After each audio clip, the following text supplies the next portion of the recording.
Kako ste zadovoljni z izračunom dohodnine letos? Jaz nisem nobenih pripomb, bila pravilno napisana, takoj sem doplačal, kar si jaz za doplačati, eno malenkost in sem pozabil.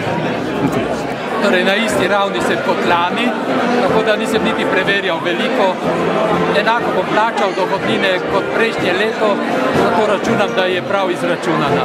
Boste doplačal ali vam bojo kaj Doplačal bom, doplačal.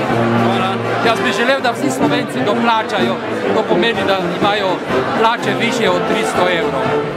Če sem čisto pošten in po pravici povem, sem zadovoljen, ker bom plačal manj kot lansko leto. Torej, boste doplačati mogli tudi letos? Ja, seveda. Okay. Jaz mislim, da je dohodnina po novem skriva marsikaj, vse prej pa, bom rekel, ugodnosti za nekatere že, ampak večina državljank in državljanov bo razočarana. Ste doplačal letos ali vam bo kaj vrnjeno? Bom mogel kaj plačati, verjetno. Pa ne zato, nisem zato razočaran, ker dohodnina ni naravnana za tiste, ki prejemajo najmanj, tisti bodo morali dati še največ, kar je pa žalostno v bistvu. Na nek način ne delamo socialne izravnave, kar je minister za finance, gospod Bajuk, obljubljal. Že kar nekaj časa jaz nimam problemov z dohodnino, ker niti plače nimam, tako da nima nekih velikih težav s tem.